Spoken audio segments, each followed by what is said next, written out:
Uh-huh. Say hi to the folks.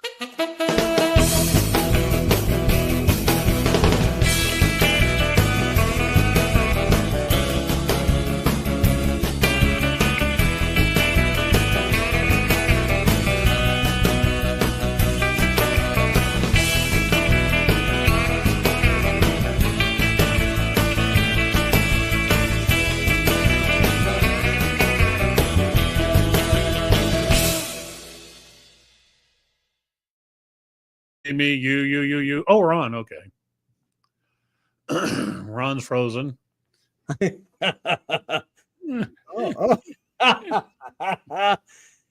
well, shit, we're on the wrong side again. Hey, everybody, it's Ron and Mike again live here on Are You Shitting Me? TMI, the podcast. As always, I'm here in Las Vegas, Nevada, and with me is my favorite brother, Mike. And Mike, where are you hailing from today? My house. I'm at my house. And back to you, Mike. Back to you, Ron. I'm coming to you from my house. What, do you want my damn address? Coming to you from Amarillo, Texas. Oh, that thing just broke on me. Whoops. Oh. honey, I sprung a leak. Great. My dog will be eating those things. And those are my good dungarees. Oh, God. Archie's going to be eating those things and shitting them out. They look like little fish eggs. Don't talk about my dad like that. What the hell's wrong with you? I didn't know that they could break. Yeah. Oh, well. Gosh, that was fun. Thanks for tuning in. Famous last words. I didn't know that thing could break. Well, 7 kids later. Anyway. Hey, got through. All right. So, look, I just I want to start off tonight by on a somber note, but yeah, the fires in California, just God bless everybody out there and the lives and the property that have been lost. And Mike's telling me right now that you guys have some pretty big fires going on there in Amarillo. Is that correct? Yeah, we have one downtown. It's a structure fire, but it's nowhere near what California is dealing with. Look, I mean, prayers to those that are impacted by the fires. And this is the struggle with my media persona is, I get all of the shoulda, woulda, couldas, but occasionally you have to throw that shit aside and understand people have lost their homes. They've lost everything that was in that home. Everything. And not all of them were Hollywood celebrities. These were, there are some, just common everyday folk that, so I can understand the angst from a political perspective, but it's not the time. The time now is to figure out a way to recover. But even that said, and, we don't do politics here, and there's a reason why. But we also have to remember there are still people in the Carolinas and Tennessee that are still recovering from hurricanes. There are people in South Florida still recovering from hurricanes. So, my prayer every morning always includes, please, God, my prayer for those that have been impacted by things over which they have no control. And that includes natural disaster. And so, I've told people before, I think we talked about it last week a little bit. Fires and hurricanes, natural disaster, doesn't give a rat's ass what color your skin is. It doesn't care what your sexual preference is. It knows nothing about your politics, especially in the case of fires. All fires understand is it's looking for its next source of fuel. Sure. Just eat it up. That's all it is. So great point, Ron, is, by you bringing up the fires. So, somber perhaps, yes, but I think it's well worth mentioning. The fire here started just late this afternoon, just before my show started, about 5:00, and it's at a structure near downtown Amarillo. What is it? 8:00 in Amarillo now? Yeah.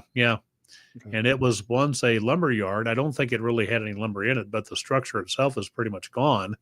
I was telling Ron before we came on the air, a friend of mine was telling me here just a little bit ago, there were two transformers that blew up because of this fire. So that area in downtown is now basically without power. Mm. And one of those is a TV station, KAMR Channel 4. Is it a And sister station to you? no, No. So Johnny calls me and he says, "Hey man, I'm trying to watch Channel 4 News. It looks like they're coming from the dungeon because they can't get it lit up." And so I thought, yeah, it makes sense, but I need to go back and watch because bless their hearts, man. I mean, come hell or high water, you still They're out there. show goes on, baby. Well, that's awesome. Well, we hope everybody comes out all right and unscathed in that situation. And yeah, definitely nationwide, man. Wherever there's incidents happening, whether it be man-made or nature-made, we always have our best wishes out for everybody. So that being said, let's get back to the fun stuff. Well, so today we're doing a remodel for those who don't know, I do remodels, bathrooms, kitchens, flooring, painting, stuff like that. Everybody knows. And so I'm doing a job for a buddy of mine. I've known Abe. Abe used to be our neighbor, back when Michelle and I first got together. So we're talking 20 years. And so I'm at his house and he's like, yeah, Ron, so I turned double nickels this year. And I'm like, so you're 55? He goes, yeah. I'm like, well, great, man. I just turned 56. And, and it dawned on me. And I know, Mike, you and I have talked about this. I don't know if we talked about it on the podcast or not, but I know we chopped it up backstage. But when we were in our 20s and 30s, man, I would have swore guys that were in their 50s and 60s had a foot in the grave and were dying at any moment. We've talked about this before. I thought mom and dad were dying at the age of 40. Right? I thought, I used to lay I thought it was I just would lay in me. my bed and cry. I'd say, poor mom and dad, they're going to die. Who's going to take care of us? So I told Abe, I'm like, man, I said, it's so funny because I said, my brother and I do a podcast. We talk about this stuff. I couldn't remember if we did actually talk about it or not because it's been over a year we've done this podcast. We've talked about a ton of shit. But, I told him, I said, I remember as a kid being in my 20s and 30s thinking people in their 40s, 50s, and God forbid their 60s, man, you're living on borrowed time. And now, Mike, you're in your 60s. I'm in my late, mid to late 50s, or late 50s. I'm 56. I don't, correct me if I'm wrong, but I don't feel it. I know my body is changing. I'm getting older, but when the way I feel and the way I act, the way my mind is, I don't feel like I'm 56 years old. But do you think, now that you say that, and this is something I've wondered about, and I would love to be able to ask somebody. I maybe should have because they're probably gone now. But do you think they felt the same way when they were 50 or 60? My Uncle Zeke just turned 82 this week. Wow. My Uncle Fred is like 84. And I asked my Uncle Fred, I'm like, I don't want to be the morbid cat of the group, but how does it feel knowing you're living on borrowed time? And he's like, you know what? He goes, I don't really think about it I don't think about it that way. It's like this is according to him, your thought process almost shifts, where when you're our age and you're thinking about, oh my God, what's coming up, and you get to that age, you're thinking about, what was and what you're grateful for. But that being said, could you imagine if we all at our age and even younger thought about that, about what we're grateful for and the things that are good in our life, and instead of all the other bullshit that we think about? Well, I think that kind of wisdom comes with age. The more we age, the more we gain that kind of wisdom because we understand mortality. When you're 20, 30, maybe into your 40s, mortality isn't at the top of your list of concerns. But as you get older, like we are, and we're just being very honest, I think you start to understand There's a difference between need and want, and there's Oh, a yeah. difference between your priorities just change a little bit. But I get it, and it's funny you bring that up because I was thinking about this over the weekend. Um, you know, I don't feel like I'm almost 63. I'm within 60 days of being 63. I don't feel like it. My body, and this is going to sound like, old news to people. My body every fucking day is trying to tell me, dude, do you understand? Reminds you? Yeah, it has no problem reminding me of how old I really am. But my mind, my mind thinks I'm like a 35, 40-year-old guy, Yeah. that I still think I can get in shape. Dude, I was standing in this is a wonderful thing to admit if you could see my whole body.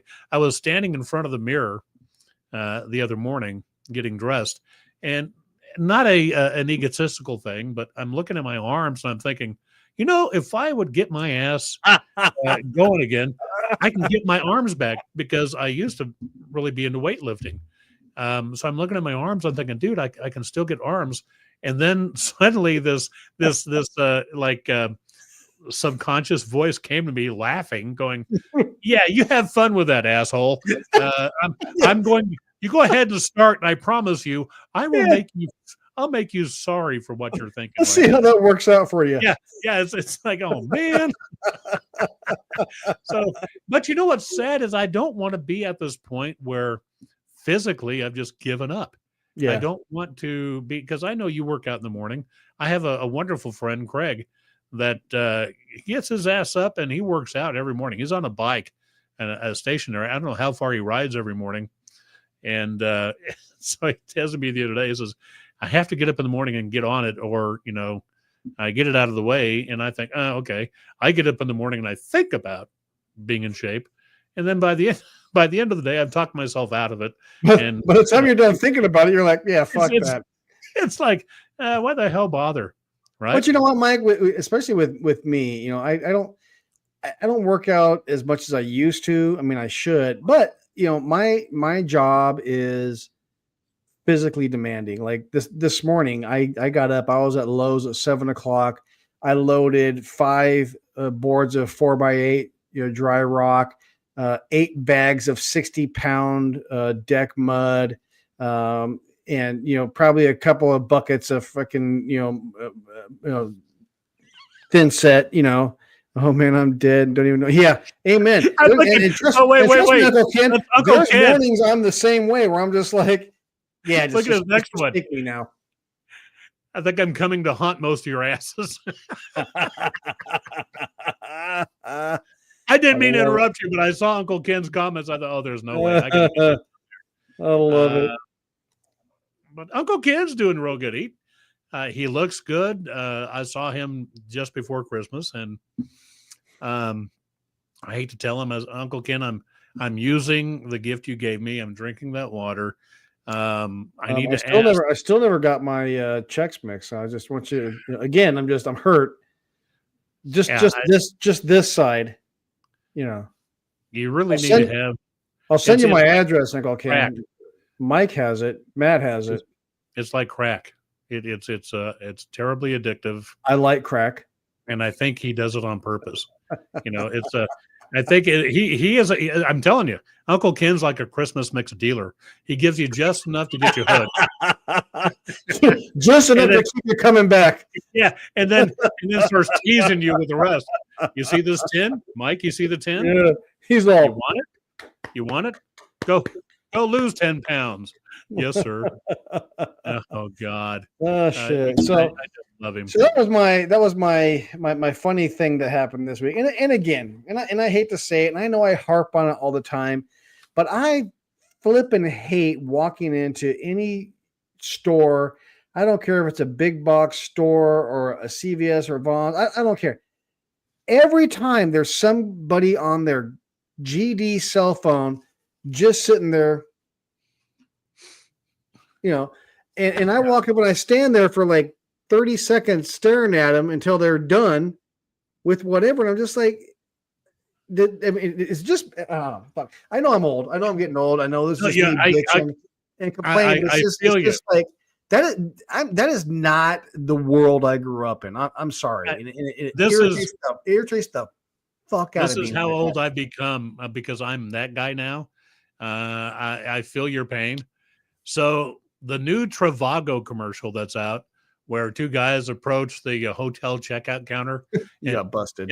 and one dude is just got his arms folded and he's like this, and the checkout counter girl goes, "Okay, that'll be $255 for the night," and he looks at the other guy and he says, "Yeah, that's such a great idea." And so the other dude, that girl looks at him and goes, "And let's see, for you, it's $155 a night." And dude goes, Oh yeah. "How?" And can I tell you how irritating that commercial is to me? No, I've seen it, and I agree 100%. You know what I'm talking about? I do. Oh God, that thing just pisses me off. It's almost like the the ASPCA commercial where some horrible sad voice comes on and tells the me sad dog about all the dogs and everybody that's dying. I can't watch it. Look, I can't either, man. I'm like, somebody comes on, I'm like, oh, I'm changing the channel. I wonder, has anybody ever watched an ASPCA commercial all the way through? It's like 5 minutes, but through its entirety? No. Just it. I have just no $3 a month. Your donation can save a helpless animal. Yeah, fuck that. I can't watch 30 seconds of this. I can't. I love animals. That's my problem, especially dogs. So Uncle Ken says that he gave you some for me, and you didn't forward it on to me. Oh, I'll forward it on to you. You may not want it, but I'll forward it on. Well, it's probably yeah. I'm sure you will. I probably already sent that Chex Mix on its merry way. Yeah. If you're fortunate enough to live in your 80s, one does like drama. Well, because at that point, who fucking cares? I mean, it's you paid your dues, you've done your time. Now it's like, bring it on. Uncle Ken has reached a point in his life where, yeah, I don't care. Yeah, bring it on. But you know what? He's earned it. Uncle Ken and people that live to be that 80 and over. Look, man, hats off to you. You earned it. You have my respect. Whenever we've lost some people lately that have lived into their 90s. One lived to be past 100, and it's easy for me to feel bad and sorrowful. But then I think, wait a minute, why? I hope I live Amen. To be as old as they were, and B, to live the kind of life they lived. One was just an amazing human being. So, not to say that Uncle Ken's not amazing. He's an absolutely amazing human being. Love you, Uncle Ken. So I'm going to tell you the old guy I've turned into, because I am at that stage where I just I don't care, and I'll tell you exactly how I don't feel. Either. So today I'm driving down to my local gas station this morning, so I had to get gas, and I always drive through the Vaughn's parking lot because it's in that parking lot, right? And yeah, I drive through the parking lot. You know what I mean? So I see this idiot pull out of his parking spot about 8 spots down as I'm driving through, and he fucking comes tearing out and goes blowing down the aisle, and I'm coming across this way, right? And I see him, and he turns in, he's like, honking his horn. I roll the window down. I'm like, he's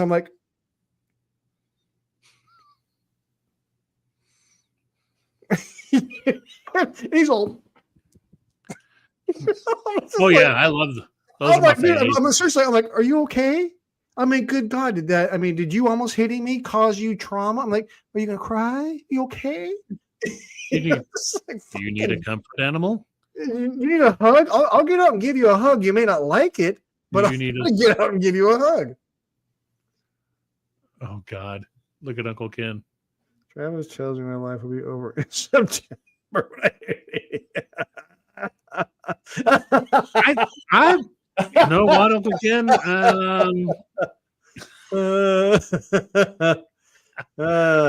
you're just a spry old guy. That's all it is. I Uncle think Ken. Travis picks on Uncle Ken a little bit, but I don't know how much Uncle Ken. I don't know how much of that is true, and how much of it is an actual threat.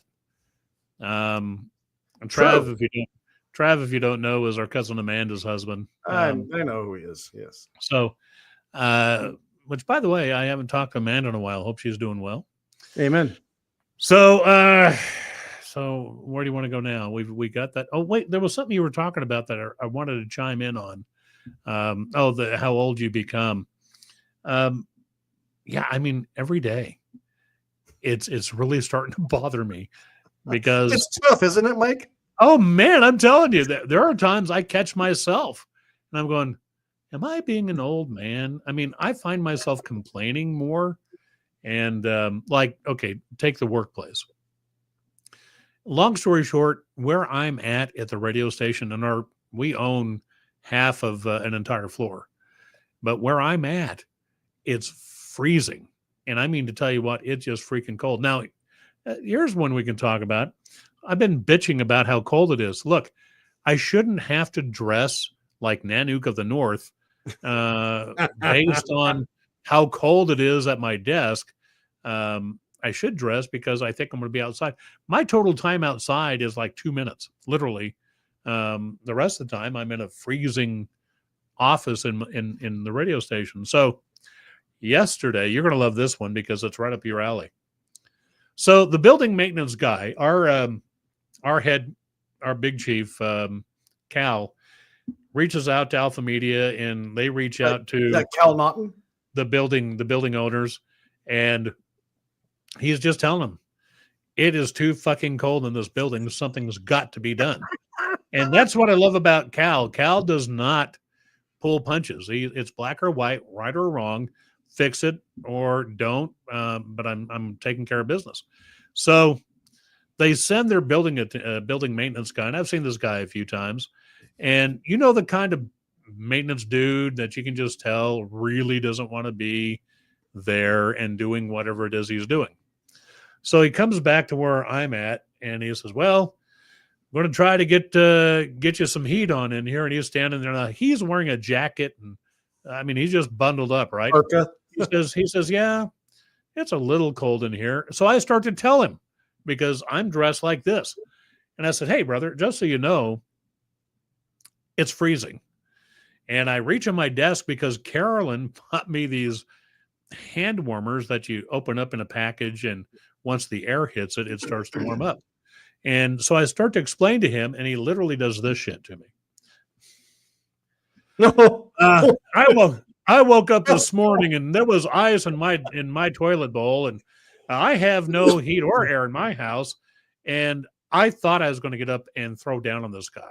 Did he say there was ice in my outhouse? Maybe. No, he said, yeah, it should have. But I'm thinking to myself, literally, time out here. I'm going to punch you.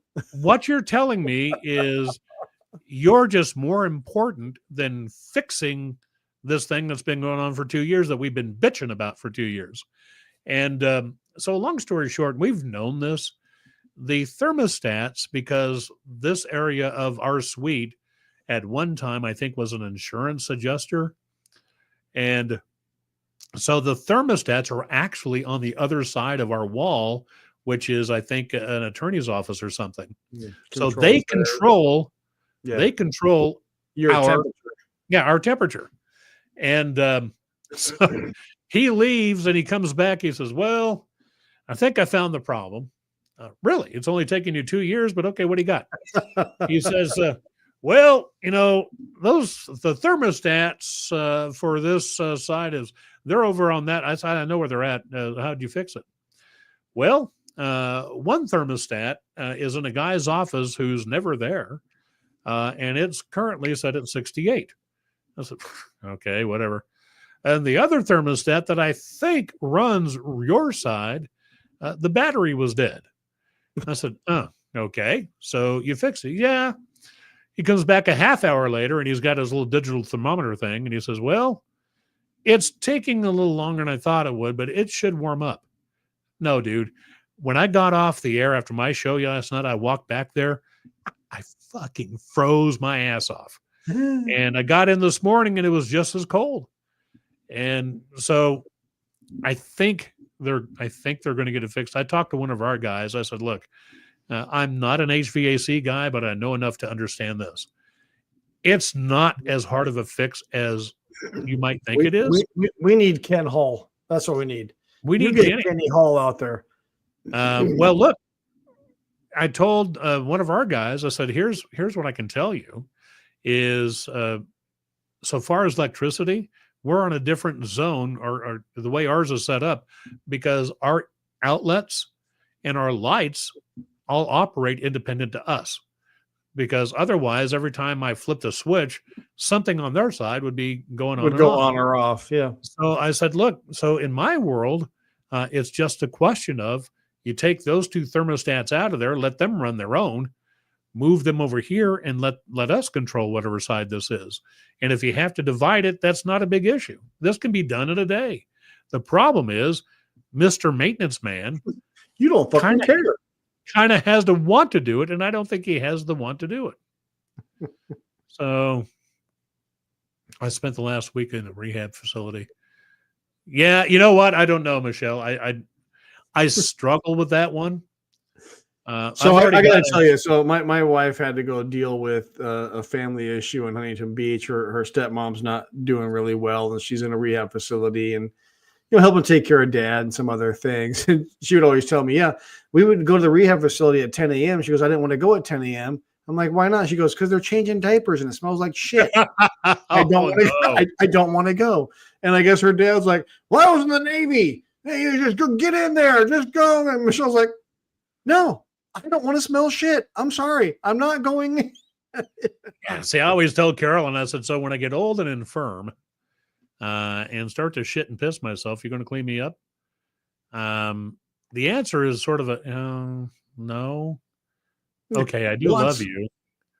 Yeah, that's just it. So I have I kind of have a working agreement with my wife that when I get to that point, just take me outside and put me down.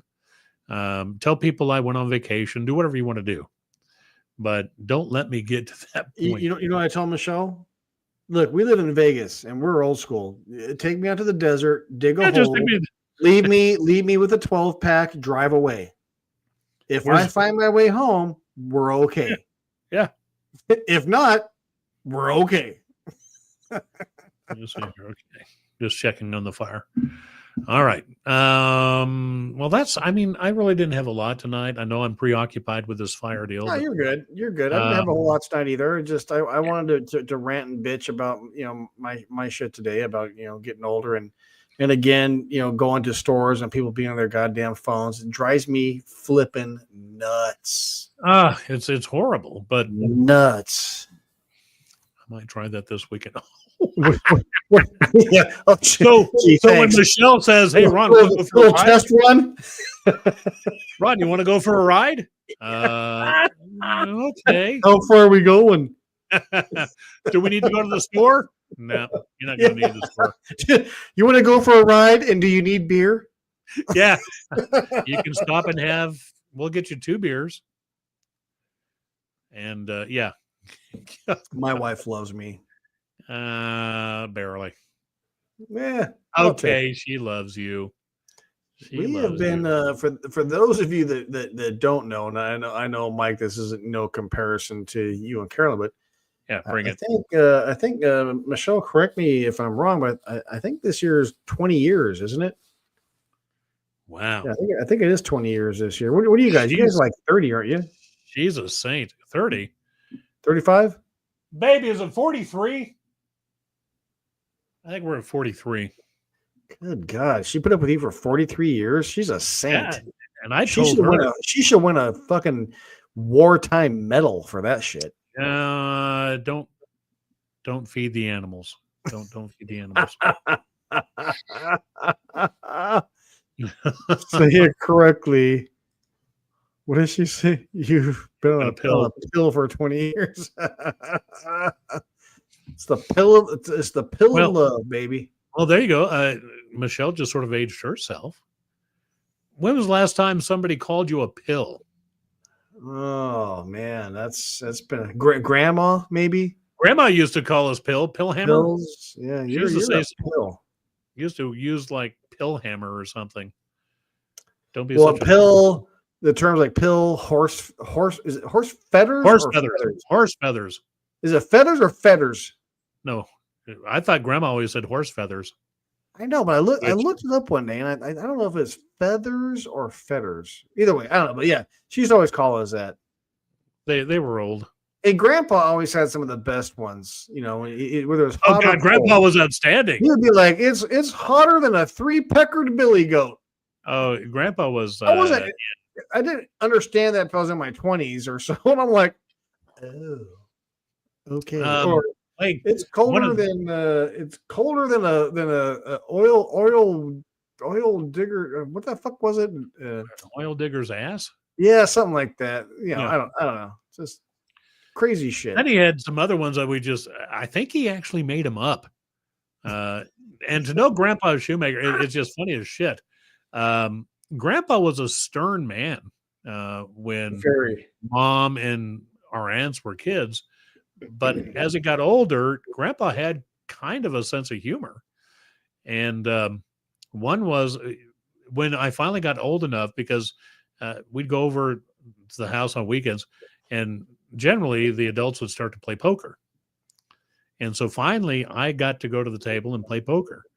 And Grandpa, I would sit next to Grandpa. He would sit at the end of the table. And Grandpa would sort of sneak his hand over like he's taking chips. And he'd say, "Don't worry, I'm snaking chips. I'm going to snake a couple of chips." And then there were names for some of the cards. I know one was a tater leg, and I can't remember if that was a 6 or a 9. Yeah. He'd go, I got a pair of tater legs. This is all new information to me. What? Oh, yeah. Uncle Ken will remember. I can't remember if it was 6 or 9s, but Grandpa would, I have a pair of tater legs, or I have K-boys over tater legs. And I thought, this is awesome. I don't know. I thought those were just 6s or 9s, but apparently they're called tater legs. Tater leg. So yeah, Grandpa had. I just remember feeding some really fat squirrels in their backyard. That's about all I remember. Squirrels. I do remember one time. Matter of fact, I think this might have been one of the times, Mike, you were sitting at the big kids table, because Dawn and I were left in the living room, because the living room was here, and then you had the kitchen and the kitchen table in the other room. And it was the first time I ever watched Shock Theater. Do you remember Shock Theater? Really? At their house? Yes. I don't think I was supposed to watch it, but it happened. Probably not. We were there that late that it came on, and it scared the living shit out of me. Wow. So where I went running into the other room screaming, and Mom comes out and couldn't turn the TV off fast enough. And I'm like, and now I look back nowadays, I'm like, what a pussy. What a wuss. Toughen up. Oh God, I thought maybe you were watching Lawrence Welk or something, and here's a wish and a prayer. Oh, stop. Yeah, never saw it. Sorry, never saw it. All right. Well, we're at 33 after. For those of you that'll join us later on, because we only have one viewer right now, which happens to be my lovely wife. Thank you, Michelle, for joining us. Those of you that are watching later, please, leave some comments. Let us know what you think and what we can do for next week. I know Mike and I always say we have to get better about putting on some. We do have to get better at that. We got to figure out how to do this. So we have some good weeks, some bad weeks, but we're just starting 2025, and look, we're over a year into this, so we're still here. So we're here for you guys. So let us know what we can do. So yes, Mike, you got anything else? Michelle, you got anything else? I think Uncle Ken left us. Actually, looks like Michelle left us too. So yeah, well, just me and you. Yeah, there's a bad thing. Hey. Well, you enjoy your ride out to the desert. Text me. She's getting the car warmed up. You can text me. Holy shit, she did it. 911. 911. I'll just text you back. Well, I guess you don't get Chex Mix. And back to you, Ron. All All right. I love you. All right, guys. I love you, Mike. Have a good week. And don't forget my trifold. Make it pretty. Yes, I sure will. All right. Love you. Love you. Bye. Bye.